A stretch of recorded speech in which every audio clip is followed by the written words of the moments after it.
And welcome to the Midday Show. I'm Jeff Everett. He is Mark Messina.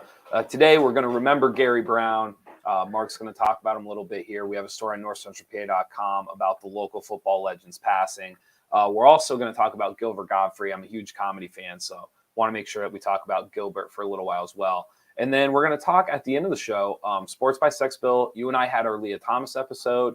I had a lot of compliments about it. Today, there's a report coming out about a sports by sex bill passing in the Pennsylvania House. So we're going to dive into that. We don't know all the details about it yet. I haven't had a chance to actually read the bill. I do have it pulled up here on the screen, but we're going to kind of get that conversation started as well. Before we get to everything today, Mark, the most important question, how are you feeling? Well, it's interesting you should ask. Oh, okay. Today was one of those days. It was the first time I really smelled the freshly cut grass. Oh, all right. And for people like me who are allergic, it's very bittersweet because it's getting warm. Yeah. But that is not a good smell for some of us. So it's the first time it hit, and I was like, uh-oh, here we go. So you'll appreciate this. For the first time in my life, I have a lawn. Grew up on a farm. Yeah, but it wasn't mine. Oh, okay, I get it. Like for the first time in my life, like I walked outside and I went, it just rained for like 2 straight weeks and it's going to be 70 and this grass is going to be really high by Friday. And it was the first time in my adult life where I had to worry about a lawn. Here, you want my advice on it? I'm ready. Don't worry about it. Is that key? Is that part like you'll just have it just I love that your advice is to just not worry about it. It's like it gets done when it gets done. Yeah. And you will kind of, at one of the signs of that you're an old person now is you'll be looking at your phone, you'll be like, I gotta mow the grass tomorrow because it's gonna rain Friday, and if I don't do it then, and blah blah blah. So that happens. It's one of the great evolutions of life. Yeah. Well, it happened to me today when I walked out the front door. But like the whole, what will the neighbors think if the grass is too high? And like, who cares? Okay. Like there has never been, although I will say this, after the grass is freshly mowed, like you feel like you accomplished something. It's a great feeling, isn't it? And like, look how good it looks. And then you're thrilled that the neighbor's grass is high. Like mine looks better than his. Do you ever like try to do the stripes, or are you just kind of out on the lawn? I tinker. There are times in the front yard that I would do. Sometimes I would do towards the house. Mm-hmm. Sometimes I would do parallel with the street. Okay. Once a year, I would do it diagonally just because I felt artistic that day. Sure. In the backyard, I'm just getting it cut. Okay. And if you ever become the person who does not let the kids just tear apart the backyard because you're worried about how your lawn looks, then you have a problem. You're calling out a lot of people today so far. Oh my gosh. Like let the kids tear up the backyard. Okay. There should be, if there are 5 dirt patches for 4 bases and pitcher's mound, then you have a good backyard. Okay. That's the way it's supposed to be. The other thing I do not understand is the people who call, like, I'm not going to call out any companies, but people who get their lawn fertilized so it looks nice. Yeah. You know what my lawn did every year? It grew. And I did nothing to it. So but that might be, you might have ended up in the right, because there are some yards that need, like, if you don't give it the help it needs, it can get pretty rough. Maybe. Okay. I get those. My neighbors did not need any help because I didn't need any. It just grows. And the people who go out of their way to make it grow prettier, like, good God, it's grass. You might just have a green thumb and you don't even realize it. You might have missed your call. Maybe. Is what might have happened. Maybe. My whole thing with the yard game, before we move on to our topics today, I hate mulch. I hate mulch. I think it's not. I understand why people do it. I understand that there are benefits to doing it. It's overrated. Any way that I can, I literally walk around the house and I'm just like, how can I minimize the mulch? What can I do to get rid of these different patches that have it. I'm like, mulch drives me nuts. And again, it tracks. I honestly, I don't even think it looks that great. Like I would disagree with that. You think it looks really I think good. it looks better than just dirt. Oh yes. Well, listen, if your choices are dirt or mulch, yes. But I'm just saying in general, like, it's not like it's this beautifully aesthetic. Like, no one's ever walked by a pile of mulch and goes, I wish that pile was in my yard. Like, it's not like this great thing. So I understand why people do it. I get its benefit, but like, I'm going to minimize the amount of mulch that I have to use in my yard as much as possible. I had a former coworker who said to me once, and this is the whole thing about cleaning the house before people come over. Mm-hmm. And I think a lot of people do it for relatives. And I understand when the house is trashed that you want to straighten up a little bit. Sure. But the whole like calling Mary maids to come in and clean the house because your aunt's coming over is all right. And this lady who was way older than me, he said she used to tell her friends, are you coming to see me or are you coming to see the house? Because if you're coming to see the house, you're going to be disappointed. Sure. But if you're coming to see me, so yes, if you if when people come to your house, if the number one thing they're evaluating their trip on is how your mulch looked, then you're kind of a drip as a person.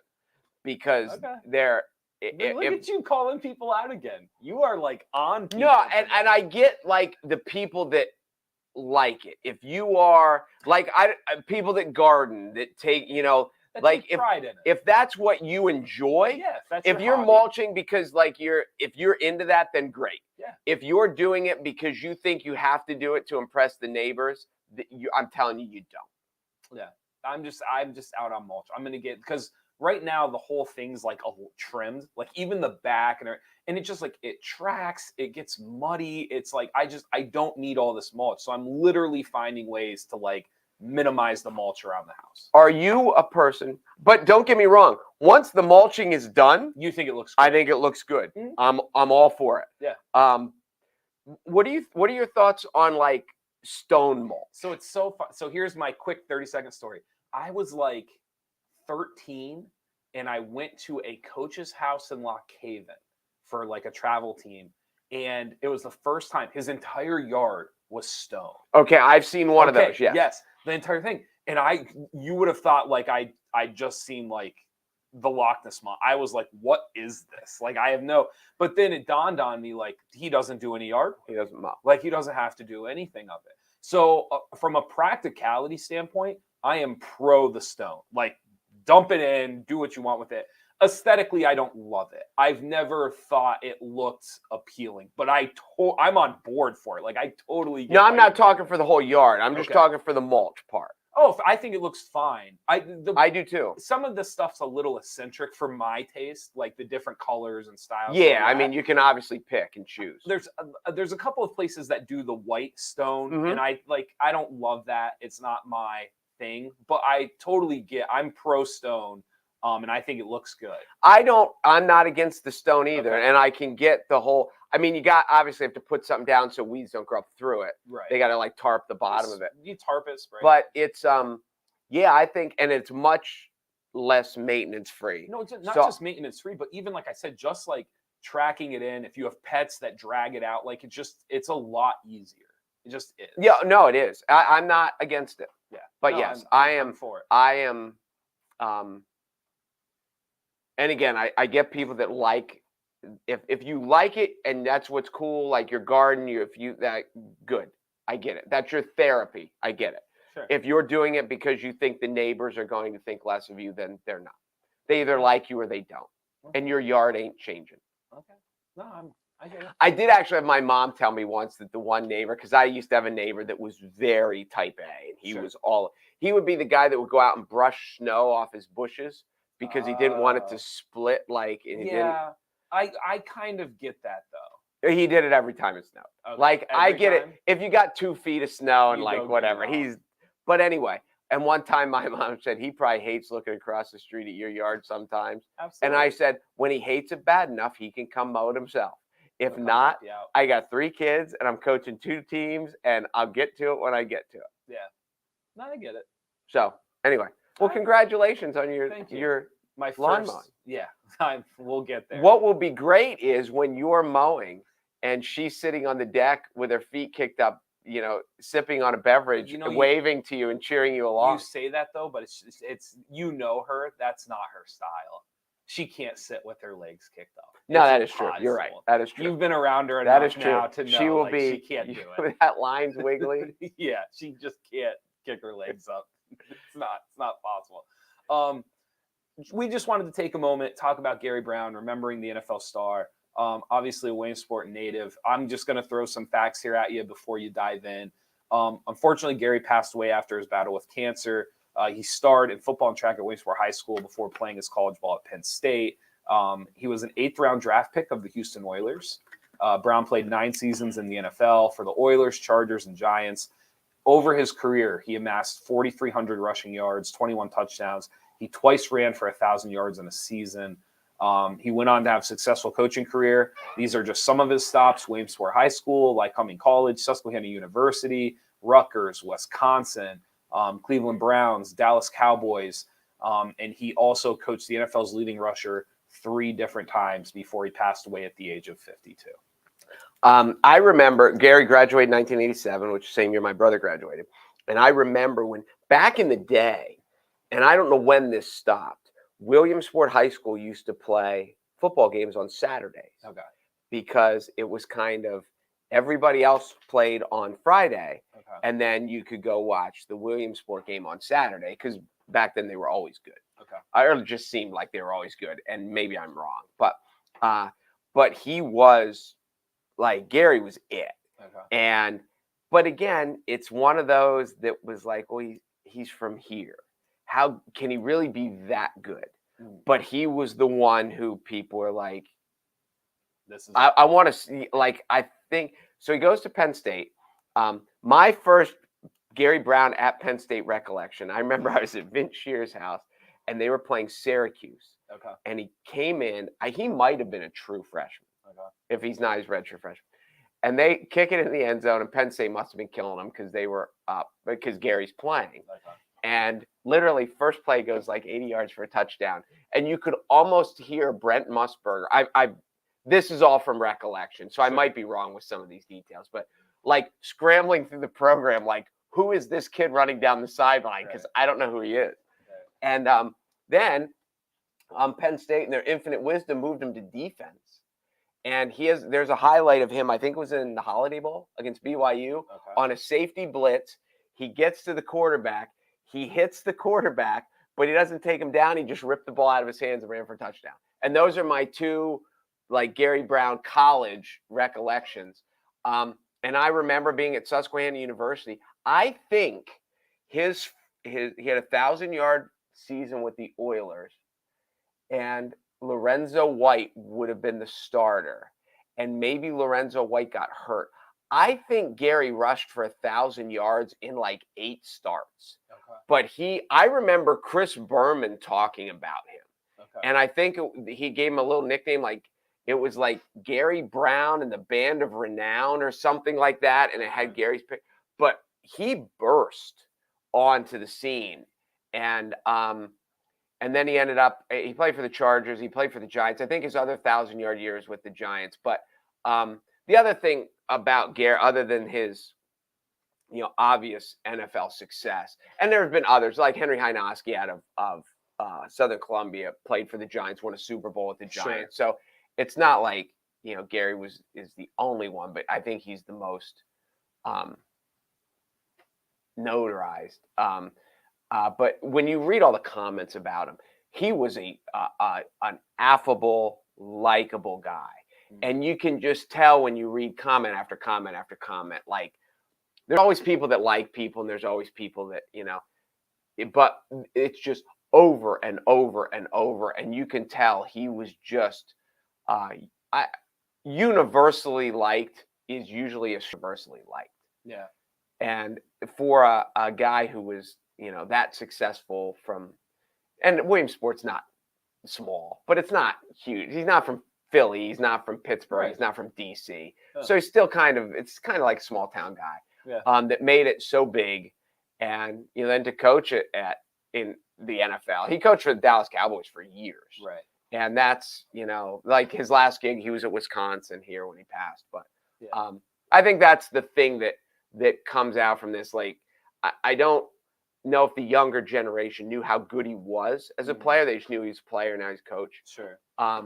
But the thing that I think his passing has emphasized, and social media has emphasized, is just how well liked he was. Yeah. One of the things, like being part of that younger generation, because I obviously didn't get to watch Gary Brown play football at any level. Like, so there's very few football things I know about him. The one thing that I am always impressed by people who are able to do this, and it's very clearly, like when you read about him, which I've done a lot over the last couple of days, the one thing to me that's very obvious is he had a gift. Like, he certainly athletically had a gift. And sometimes those people don't make the best coaches. Like a lot of times, correct. A lot of times those people, it came too easy to them. It came too easy to them. Like, they struggle to see it from somebody else's point of view, to put themselves in their sneakers and help them get to where they need to go. Everything I've read, that was not Gary Brown. Gary Brown found a way to be a very good football coach. He found a way to get his point across, to help other people become better running backs. Like, that is part for somebody on the outside of it who has no highlights, who didn't understand, like, I'm not even from Lamesport originally, right? So as a true outsider, the thing that I've taken the most over the last couple of days is how aware and intelligent he must have been to be able to, even though I have this amazing gift and I make things look natural, and some of it probably was natural, that I'm still able to express that to somebody else and how they can be better at it. And here's the things that maybe you need to do. That's one of the things that I've taken the last couple of days, just reading about him as an outsider. Yeah, no, that's a very good point. I remember too when he, 93, I'm in college, and it's just because when you're in college and you got buddies, and I have friends that were from Connecticut and friends that were from Maryland and people that were from all over, and then you're like, oh, and you're watching highlights of Gary Brown on, and you're like, I know him. I know Gary. Yeah. And so that was he brought and it's so weird that he and Mike graduated the same high school year, right? Because they both, but to be that there were lots and lots of Houston Oiler fans in Central Pennsylvania. Yeah. When it made it cool that hey, one of the small town guys that made it big, and Tom O'Malley had been before that, and there were other, there are guys who'd gone on to college success or whatever. Yeah. But for a guy from here to make it big in the NFL, and he didn't just play, he's 1,000-yard rusher. And when Chris Berman is talking about you during NFL prime time, like you've done something. Yeah. No, you've so it was cool. All right. Rest in peace to Gary Brown. The other one that we wanted to talk about today, selfishly for me a little bit, is Gilbert Gottfried. He also was suffering from an illness. I don't have the exact one off the top. I did not know. I didn't know Gilbert Gottfried was sick. I think I said that to you yesterday. I didn't know either. I was unaware. Muscular dystrophy is what the publicist had told a couple of the news outlets is what he was struggling with. So he died after a long battle, age of 67. Some of the things that he's known for: he joined Saturday Night Live as a cast member in 1980. He also voiced the parrot Iago in Disney's 1992 Aladdin. He was also Subprime in Teenage Mutant Ninja Turtles. A lot of people don't know. I didn't know that. Yes. And then a number of things. Obviously, as a comedian. Does it have USA Up All Night? Did it have that? It does. Not listed here, but I'm sure Okay. someone does. So obviously, as a comedian, one of the things that I've enjoyed the most the last probably 24 hours is all the pictures of Gilbert Gottfried with other comedians at like different nightclubs and different tables. And that has been the part when you actually see, because I don't think people, especially like my generation, most people don't associate Gilbert Gottfried as being like a stand-up comedian, like somebody that got up on stage and was funny and told jokes. So it is neat to see how many people, like his peers, and how they viewed him in the photos and in the different things that people are saying about. It's really neat to see that aspect of it. Like, as a fan of stand-up comedy, it's really cool to see him being recognized as a stand-up comedian. Well, he's one of the guys who, he came across as dorky. He made fun of himself. And you can just imagine he seems like a guy who is just a really nice guy, and why other comedians would like him. That a guy who that's his act. It's hard to think that he's a diva and has this huge ego and he's unapproachable. I have a buddy who worked at a radio station in Baltimore who's been everywhere and Super Bowls and all that stuff.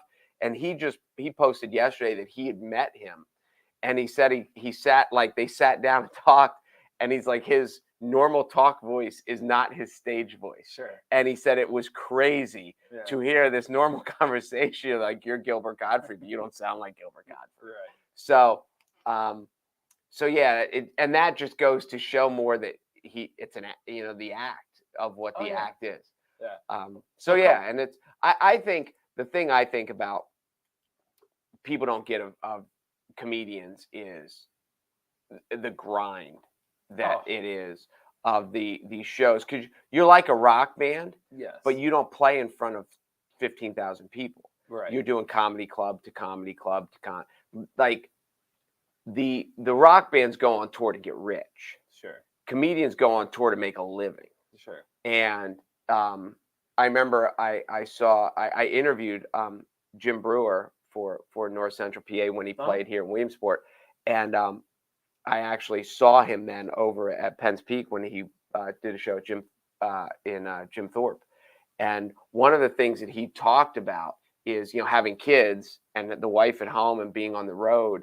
And, when you and I go stay in a hotel, it's cool because we stay in a hotel a couple times a year. Right. If you're in hotel after hotel after hotel, and he said to his wife one time, like, you think I'm on vacation here? Like, these walls are closing in on me. Sure. I go to a show, I go to a new town, I'm sitting in a hotel all day. Right. And you're like, well, go explore, go sightsee. I don't, where do you go sightsee if you don't know where you're at? It costs money to go sightsee too. Yeah. And so it would be a grind. Yeah. Until you get to a big enough level that you're playing even places like, the Community Arts Center. And so just a couple of things. Oh, Lisa added this as well. Don't forget that insured duck. His voice is iconic. Oh my gosh. Aflac. Yep. Good call, Lisa. So he also did the duck. Just a couple of things here. Obviously Iago the parrot from Aladdin. I know you're not a Disney fan, but I've seen Aladdin. Okay, so Oh, wait, whoa. It's not that I'm not a Disney fan. I don't know. You That's seem like not a Disney fan. I don't run out and see every Disney movie that ever came down the pike. But so Iago from Aladdin, obviously, he also was a regular on Hollywood Squares. Yes. And so that is one. Wasn't he the center square? I don't know if he was the center square. When I was a little kid, it was Paul Lynde. Okay. And you have to be old to remember, but and then everyone else rotated, and Paul Lynde was the center square. I think Gilbert Gottfried was the center square for a long time. I'm not doubting it. I don't remember. I don't want to tell you it wasn't. And you talk about a dumb, stupid, simple game show was Hollywood Squares. Yeah. It was tic-tac-toe. People loved it. And it was yes or no questions, and it was... People loved it. Yes. So the Hollywood Squares aspect to it. He also was beginning to make a name for himself.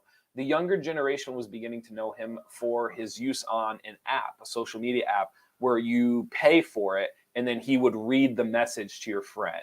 So, like, if you wanted to wish your friend a happy birthday, Gilbert Gottfried would, like, do the voice and, like, wish your friend a happy birthday for, like, $50. Okay.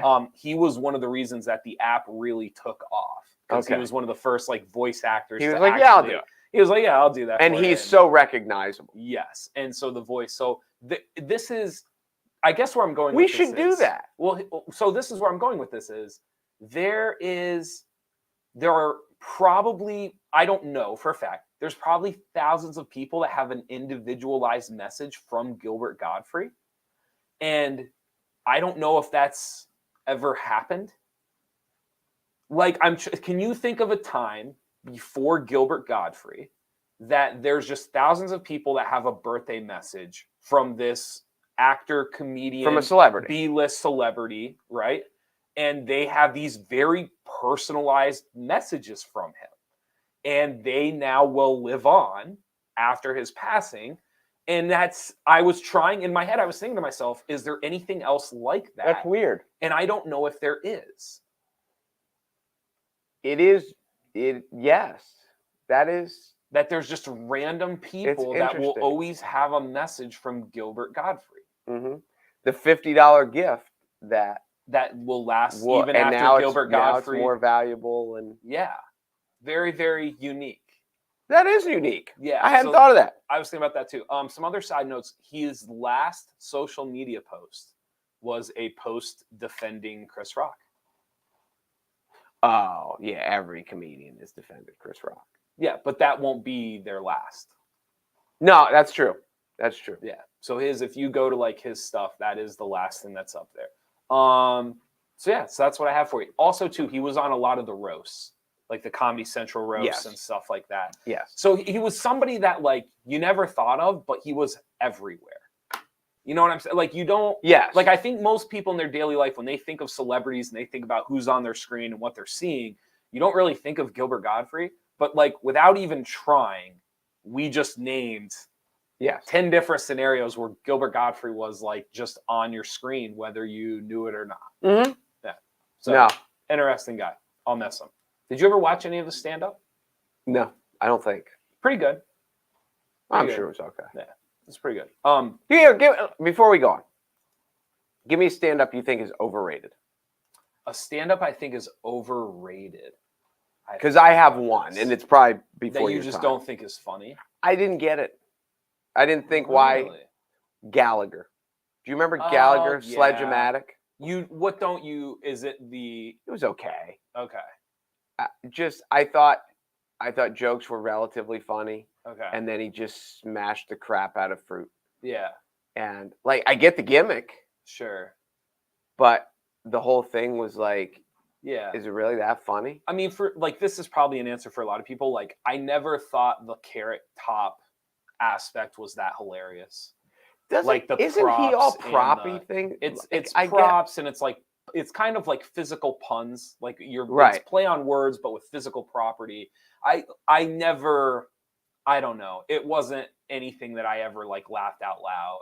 I get it. Like I get the concept, and I understood why there are people out there that would think it's. I thought it was clever. But, I thought Carrot Top was way more clever than funny, but I was always intrigued. Okay. See, I guess I was not intrigued, and I guess clever is not the word I would have used to describe it. Okay. So yeah. So for me, it's probably Carrot Top is the one that like I don't know, didn't work for me.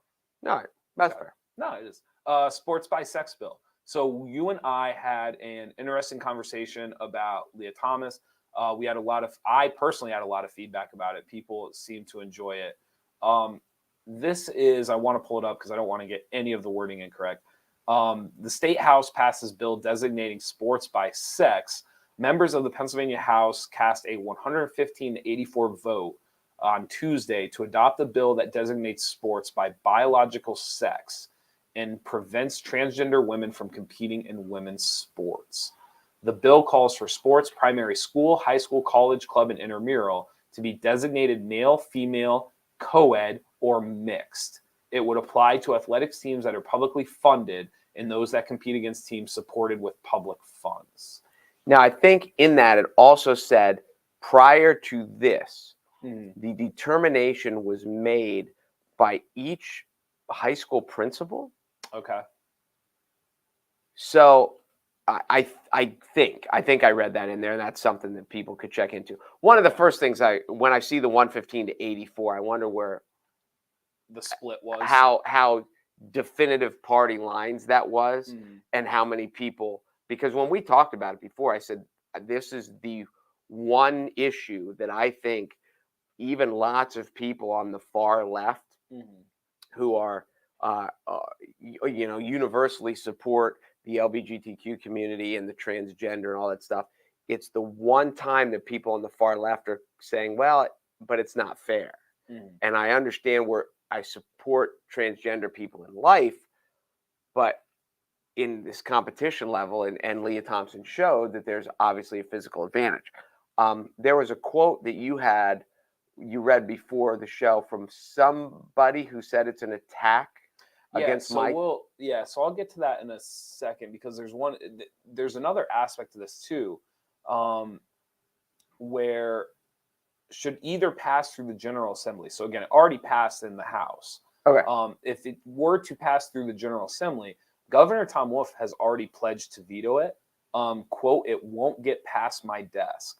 So Governor Wolf has already kind of like stuck his flag in the ground. Well, and just to comment, somewhere bills like this exist in, they said 10 or 12 states. Pennsylvania's not the first. So there's 12 states that have similar laws, or I'm sorry, let me rephrase that. There are 12 states in the U.S. that have laws similar to the one proposed in Pennsylvania. Some of them include like Arkansas, Utah, Alabama, Pennsylvania, things like that. I noticed when they put like, did they say West Virginia, Alabama, Arkansas? Like they listed ones that stereotypically and statistically are never at the top of the intellectual. Yeah. Oh, here's the answer. But the one thing I think it said in Utah passed it. The governor vetoed it, and then they overrode the veto. Yes. Yeah. So just because Wolf vetoes it doesn't mean it's dead. Correct. So anyway. There is here was your answer. 4 Democrats voted in favor of the bill. Okay. Frank Burns, Cambria County, Ed Nielsen, Philadelphia County, Mark Rosie, Berks County, and then a Chris Sinato, Lawrence County. I'm surprised that it was only 4. Todd Stevens of Montgomery was the only Republican to vote against the bill. Okay. I would have thought that it was more, but anyway, but what do I know? No, I mean, so here's the other part of it as well. There is, because you were saying this about the quote, there was a Democrat out of Philadelphia. I want to say his last name was Hohenstein, Joseph Hohenstein. He approached the microphone before speaking about it. He has a child that is transgender. His quote was, "This piece of legislation attacks my child and others like them simply because of who they are and how they choose to express their humanity." That was the quote that I had read to you before the show. You and I had a conversation about the word attacks. We should say that you and I have not read the bill yet. So correct. This is all coming from a place of assumption. When you say yet, I'm not reading the bill. I probably will end up reading the bill. Okay, I won't. You can tell me about it. I will. It is an incredibly delicate topic, fascinating topic. There are lots of aspects.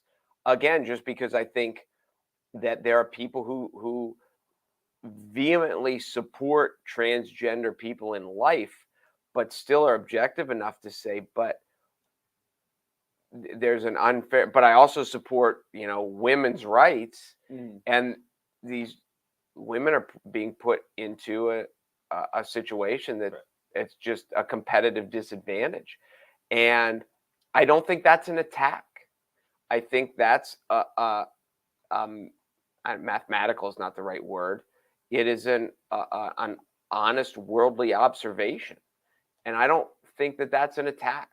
Yeah. So the thing that the more I read and the more, like, after we had the Leah Thomas conversation, I read all the articles and now diving into this as well, there seems to be, there are people, when you have this discussion, that it is so that the answers are so definitive.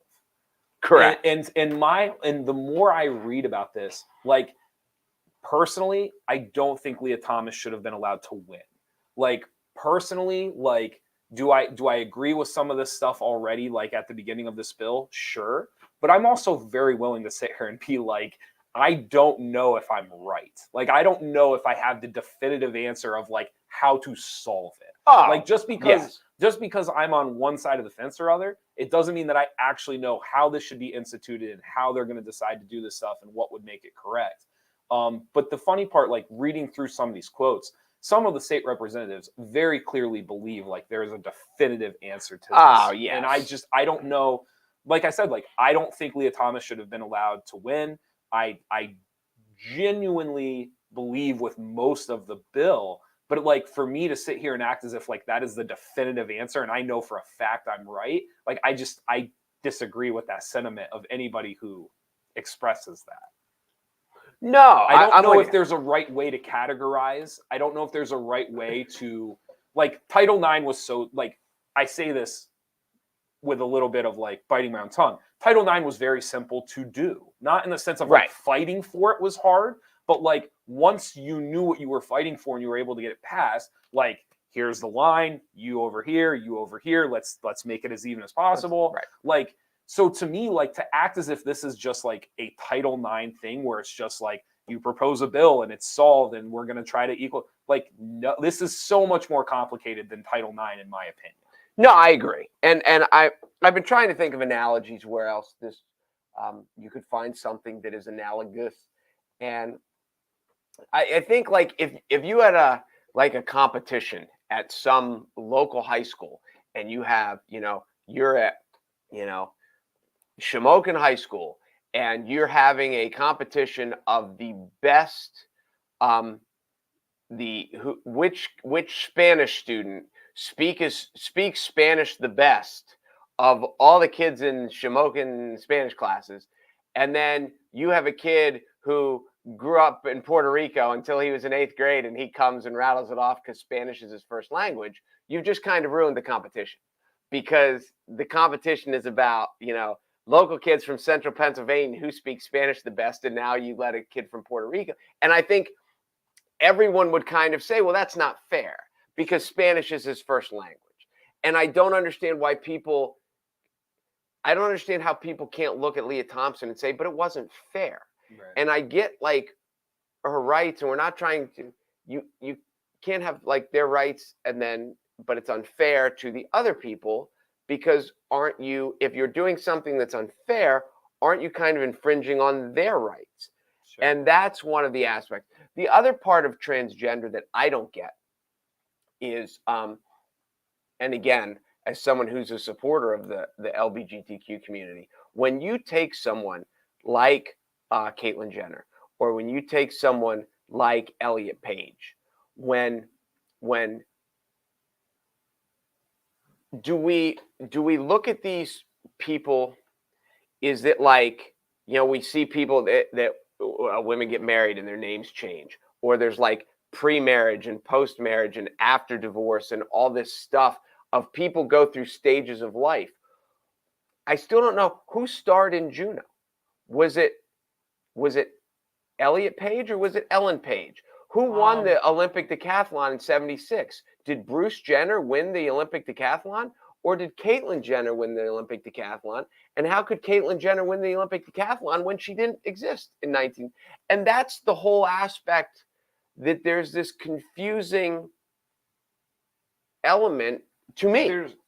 Eventually the conversation, because we're getting closer and closer to it. I said to you, in my opinion, one of the good fallouts of the Leah Thomas story is I think it was the first time where, like, you had the Chappelle special and then the Leah Thomas thing. And it was the first time where people could honestly talk about it without just being absolutely crucified. Right. Like, it was the first time where you could actually come and say, like, here's what I support, but here's what I think isn't fair. And now you can have this dialogue. So there is a dialogue that came from the Chappelle special and the Leah Thomas thing and moving forward. What were you saying before that? Because I was going to roll into that. Part of the discussion is going to be, like, you brought up like the history of it and who they were before and who they are now. And I think what's going to happen is you're going to have a lot of people that are going to start to have the conversation of identifying versus being, because identifying is such a social and emotional, there's such a social and emotional involvement in that. And in identifying who you are, right? Like, who am I as a person? What do I represent? All of those things. And that goes like beyond whether you're transgender or not. Like, that's just an everyday human thing to wake up and say, like, who am I and what do I represent? At some point, though, there's the other side of this conversation of being, meaning the thing you physically are, like the thing that you were physically gifted. And those two conversations have to be side by side, and people have to be willing to have them, because you can identify as something and be another thing. And as much as you want to identify as something, there is always going to be the physical being of who you are, and there's no getting around that aspect of it. You can work around it. You can try to be who you want to be, but there's still that part of you that you're trying to be at the same time. I hope that made sense. No, I know what you mean. I know what you're trying. It's tough to articulate. I know what you're trying to say. So yeah, like I go back to this. Who,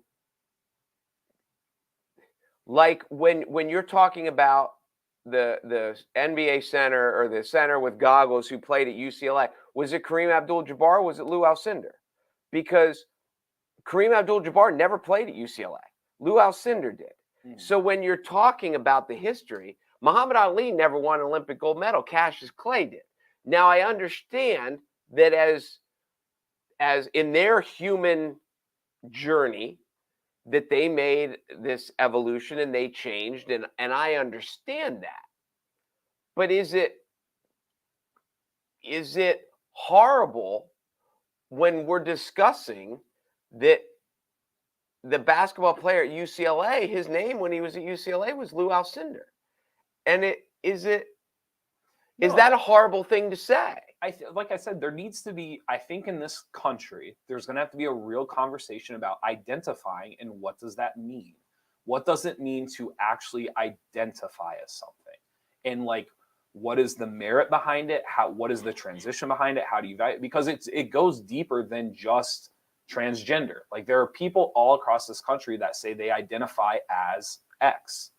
And like, we have to really, like, there's going to be a real deep conversation behind the validity of it. Like, what does it mean? What are the rights of identifying as something? Like, those are things this country is really it's here, like it's happening.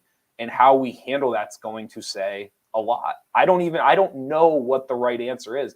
I just know that identifying is a real thing. It is. And I can't possibly relate to the challenges that these people must have gone through in life and the internal struggle trying to come to grips with who I am and this. But like I don't know. I don't know. And I don't know any trans. Oh no, I do know one. And it would be an interesting conversation.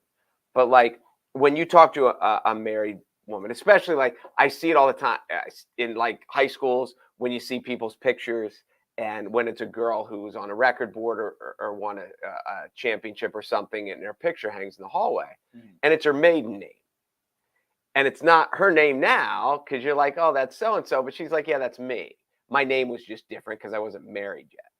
And so do these people who does Caitlyn Jenner look at the person who won the Olympic decathlon, who used to be on the Wheaties box, and say, yes, that is me? I get your point. Like, does Leah Thomas think that she was the 462nd best swimmer? That was me, and this is me, and it's still me, and it's just part of my life's journey. But that was me. Good question. I don't have the answer, and I'm assuming you don't either. I don't. But it's an interesting take on which is shocking because usually we have the answer. Yeah, dude. The almost Emmy nominated. That's why we're almost Emmy nominated. Has it. Real quick before we move on. No, I did have something to. You did. You had an afterthought, and now you can't remember it, can you? I can't remember the afterthought. You can't remember what the afterthought was? No, because you said, do you want to open with this? Or do you? Oh, Elton John is in Hershey tonight. Was that the one? No, that wasn't. But that is, Elton John is in Hershey tonight. The Baltimore Orioles are like 4 for 47 with runners in scoring position so far this year. Does that count? I don't think that's that wasn't it. No, I had one because you're like, do we want to open with this? And then I was like, no, we'll do it later. You didn't write it down, did you? Because no, I didn't. No. It was just 10 minutes ago. How could we forget? And I was like, no, because it was small and stupid, and I didn't want, and I wanted to talk about Gary first. And I was like, no, let's just do it later. Now I can't remember what it was. But it was small and stupid. Oh, no, I know what it was. Who needs to write stuff down? Steel trap right here. So my daughter, who's a high school senior, and tomorrow I will not be present because we have accepted Students' Day. Okay. And she's going to a liberal arts college in upstate New York called Vassar. Okay. And I actually have to take my vaccination card. You'll actually need it. And I knew where it was because kept in a safe place. But I have to take it because, and this isn't the city, this is upstate, but it's a different state and different state laws and all that stuff. But it is still out there. in the world that I have to take my vaccination card. This might not be where you want the conversation to go, but I was looking around like state by state the other day because I'm a weirdo. And it is amazing how many schools still have mask mandates across the country. Are you talking high schools or colleges? Both. Okay. Education, period. Okay. It is incredible. The more you look into it, adults are not being put in positions where they are being asked to do these mandates, right? Like for the most part, a lot of companies, like if you don't work for the airlines right now or a health field, like you kind of go about your day. Not a lot of mask wearing, not a lot of people checking your card to see if you were vaccinated, like all this stuff. However, when you go through and you look at it, it's a lot of younger people. It's a lot of people that don't really know how to speak up for themselves yet, or don't really know how to like go outside the organizational line, if you would say. Like not a lot of 8-year-olds are walking around like questioning the authority of the school, right? Like they might be challenging the authority of the school with their behavior, but they're not like questioning the higher ups or anything else. And the more I look at it, I'm not saying people shouldn't be safe. I'm not saying I'm not for people being healthy or like taking care. If you believe wearing a mask is going to help you around your loved ones, more power to you. But when you look at our country right now, it is unbelievable how younger people are being forced to do mandates that older people are not being held to. Well, and it's bonkers. Well, the thing I would say to that though is like we're here and we have today we've 8 people in the office, but we're all spread out. And when you jam all those kids into a school building, but we don't even, like you said, we're all spread out. We're not even thinking about it now. No, and I don't disagree with that. Okay. But as you like anyone that's had kids, you know that the illnesses, when people get sick at home, it came from school. Sure. A kid brought it home from school. Okay. So I would say you don't think I'm trying to think anywhere else. There just aren't adult work environments where you have 25 people crammed into one room. See, it's not that your principle isn't incorrect. I just don't think that has anything to do with it. This is you don't? Okay. I think like when I look at it, I think a lot of this stuff still with COVID, like the mandates, it's not again, like obviously they want to try to promote safety, but a lot of it, like the things that where it's stuck, like where it's still at, is in places where like people couldn't really say no. Like an 8-year-old can't tell you no. Like, and to be honest with you, like a college freshman, like if a college freshman has to wear a mask to like go to school and get away from their parents, okay, I'll put on a mask. So the point I'm making is like you have these educational places and like they're still doing all of these mandates and everything else. And you look around the rest of the country and it's like, oh, like this doesn't make a ton of sense. Like a lot of you think it's just lip service trying to look good? 21 and below, it is unbelievable the things that they are being asked to do today compared to what 21 and above is being asked to do today. That's to help the fight against COVID. I would think it's a little weird. I would think that it has to do with how they're congested during the day.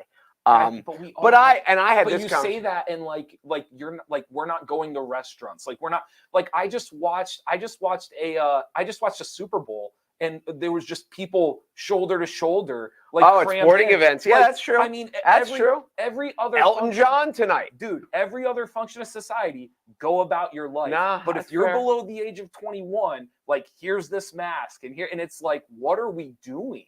Like, why? This is the conversation I had with someone the other day at a baseball game of all places. Was this like, I understand COVID-19 was really bad and it attacked the lungs. And if you were even people of good health, but if you had a health issue, it certainly killed a lot more people than the typical flu.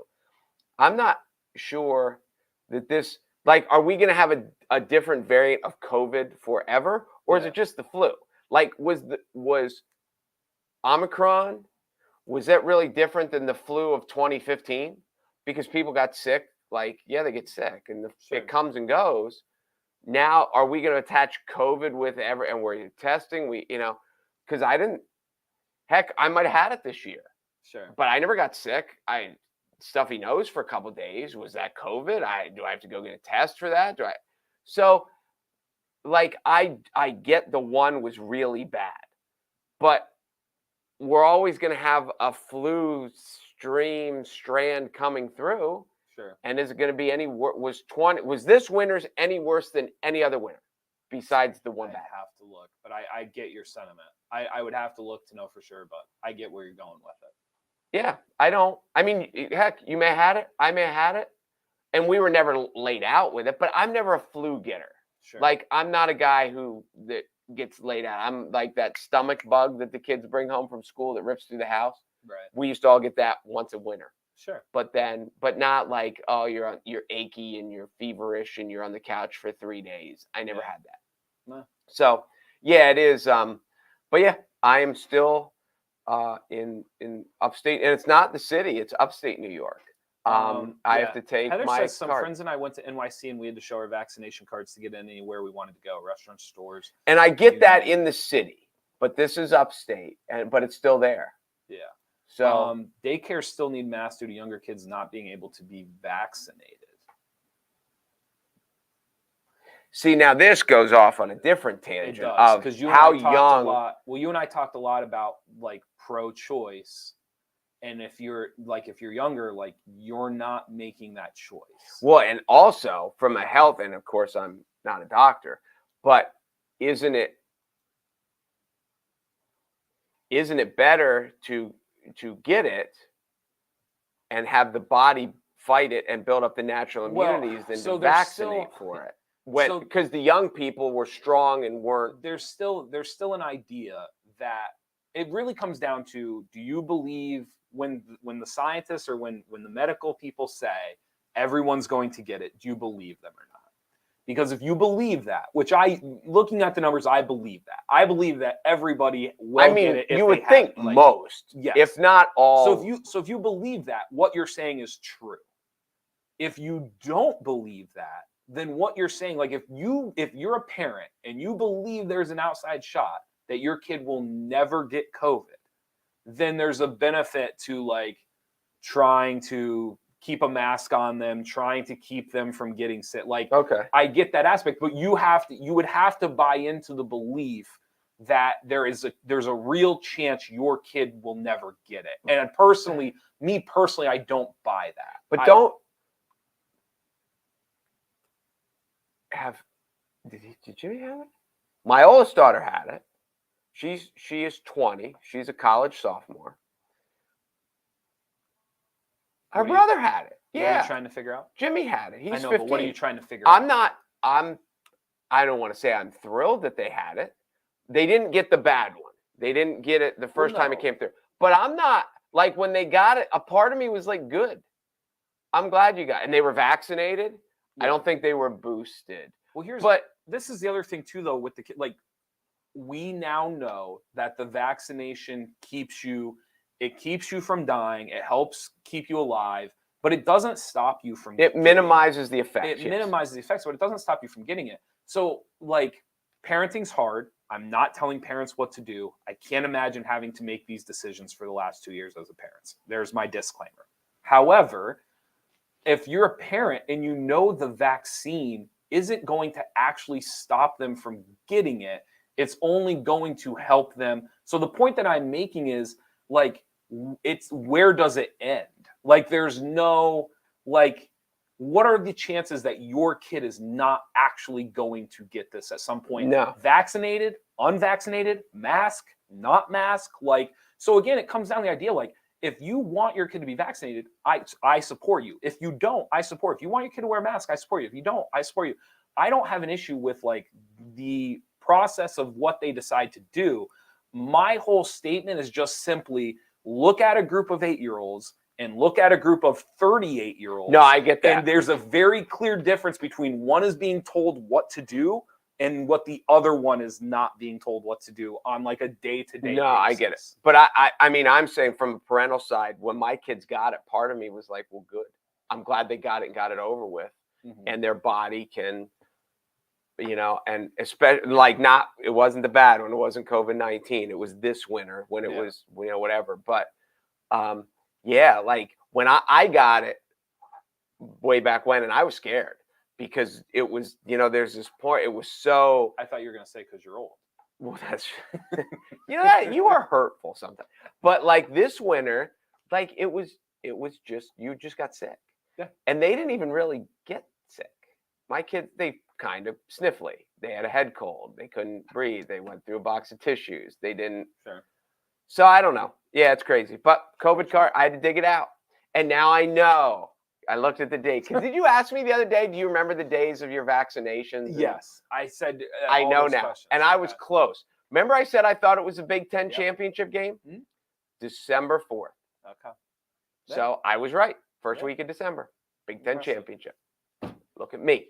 I'll have to see if I can. I honestly, God, I have not touched mine. Probably a year. Do you know where it is? I believe it's in the middle console of my vehicle.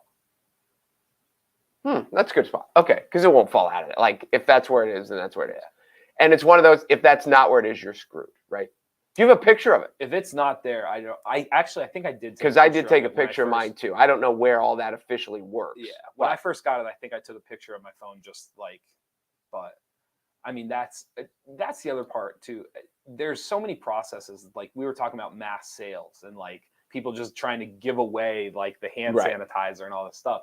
That is the people that came up with that card. And I would love to talk to the people who created the vaccination card. I have so many questions. The shape of it, the size of it, just what's on it and what's not, like how it was decided, like who was making those decisions. I want to talk to those people. Okay, you can handle that one. You don't care as much? No, I mean I get it. Because it's such a it's become a thing of national importance.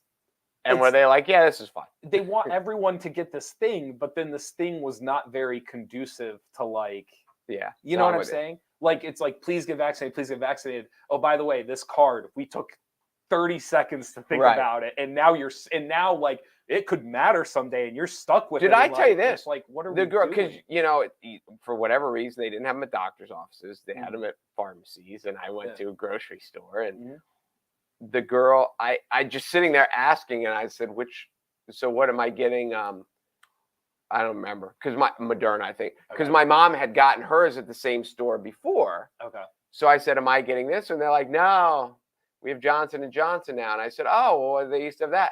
And the pharmacist said to me, we just get whatever they ship us. We don't really have any say. We don't know until they show up. Yeah. So when the girl was filling out my card, and she was like, this is our first day of Johnson & Johnson. When the girl was filling out my card, she wrote, I was like, I thought they told me it was Johnson & Johnson. She goes, oh, yeah, you're right. And then she fixed it. Yeah. But it was like, it's that scientific that I could have, I don't know if it matters. Right. But.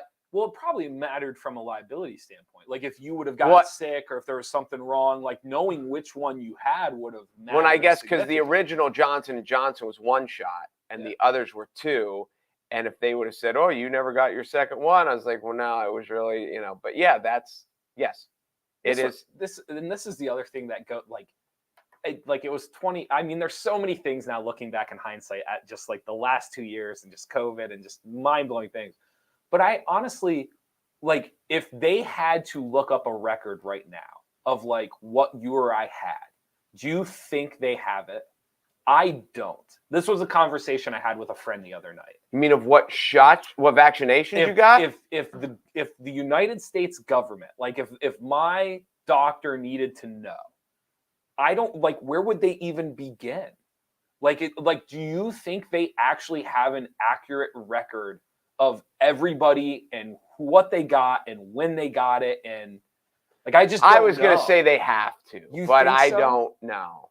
Dude, the way they were shuffling people in and out and the way, like, I don't know. Like, I have very little faith. Like, the funny part is, I think there were a lot of people who were worried, like, well, I don't want them to have that. Trust me, I don't know if they do. Like, I don't know if they actually have, like, a full accurate bank of like all of this. Do you? I'm with at the whole. By the way, I'm not a medical professional or a Right. doctor, and this is 100% No, but I'm with you speculation. because of how it was. Because it was at pharmacies and grocery stores and whatever. It was everywhere. It gave it the. It certainly gave it the efficiency of like the Little League concession stand. A little bit. Yes, a little bit. Yeah, I'm with you. And listen, I'm not knocking the people who were thrown into that process. Right. Like, to all the medical people that like figured this out and like made it work, like kudos, like thank you. But I'm just saying, like, from a like, I think some people think there's like this great database and it's like so and so had Johnson & Johnson on this day, and then they came back 8 months later, and it's like I don't know. Like, the way this all felt, like I don't even know if that's really a thing. Well, I'll just say to people, because you're right, around here it just seems like it doesn't exist anymore. And so this will be today, when I held my card, was the first time I've held my card in over 5 months. Let's say if you don't know where it is. This is the point I'm making. Let's say you couldn't find your card. I don't think I can go. Or can you get a it's like I lost my driver's license, give me another one. Like, does the state, I mean, I'm assuming somebody in the state of Pennsylvania you would be able to call and they would be able to verify that you got the shot. It's a very good question. And do they give out another card? Like, and this is the point I'm making is, I'm not saying I know for a fact. I'm just saying I think it's a very fair question. Like, I don't know if you would, what would be the process? How would you get another card? I don't know. I don't know either. Interesting. So this is, someone says you can get another one, but you need to send a copy of your driver's license, which would mean that it sounds like they have a bank of them. I mean, I would think they have to, because they have details. I would think so too, but it was a little sporadic. I'm with you on that. Yeah, I'm with you. Yeah. Oh well. Interesting. Oh well. Like, what if because I think I got mine over here across the street, but you got yours at a CVS? No, I got mine at a Wise. You got yours at Wise. But I got my original at Wise. I got my booster shot at Sam's Club. Like, what if Wise just like pushed the wrong button that day and like? Well, obviously anywhere you could get that as a doctor's office. Like, any data entry could be wrong anywhere. But it was a real pharmacist, and they were both real pharmacies with. And it's that's true. That's very fair. Most of the places that gave them out have a pharmaceutical part of the company or the building or the organization. So yes, that is fair. I don't know. But okay. Thank you guys for watching the Midday Show.